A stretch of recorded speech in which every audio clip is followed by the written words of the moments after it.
एक बार देवताओं की सभा में एक प्रश्न उठा कि सबसे श्रेष्ठ देवी कौन है, लक्ष्मी, सरस्वती या पार्वती।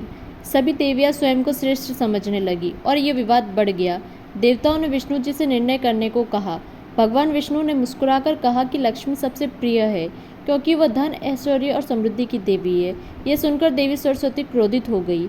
उन्होंने लक्ष्मी जी को श्राप दिया कि तुम्हें स्वर्ग छोड़कर धरती पर जन्म लेना होगा, एक साधारण पौधे के रूप में रहना होगा।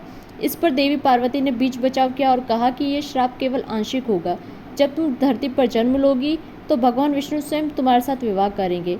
माता लक्ष्मी ने धरती पर एक कन्या के रूप में जन्म लिया। वह कन्या अत्यंत सुंदर, तेजस्विनी और भक्तिमय थी। उसका नाम वृंदा था। वह असुरराज कलिंग की पुत्री थी, लेकिन वह सदैव भगवान विष्णु की उपासना करती थी। बाद में वृंदा का विवाह एक बलशाली असुर राजा जालंधर से हुआ, जो शिव भक्त था।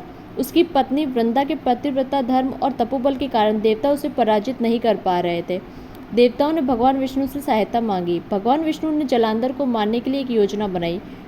उन्होंने वृंदा का रूप बदलकर उसका पतिव्रता धर्म भंग कर दिया, जिससे जालंधर की रक्षा शक्ति समाप्त हो गई और वह युद्ध में मारा गया।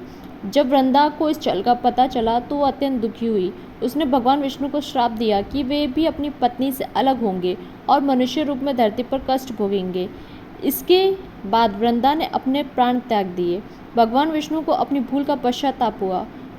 उन्होंने वृंदा की स्मृति के रूप में उसके शरीर से तुलसी के पौधे का जन्म होने का वरदान दिया। इस प्रकार माँ लक्ष्मी ने तुलसी रूप में अवतार लिया। तभी से तुलसी को विष्णु प्रिय और देवी का स्वरूप माना जाता है और हर वर्ष तुलसी और शालिग्राम अर्थात विष्णु रूप का विवाह कर उनके पुण्य मिलन की कथा मनाई जाती है।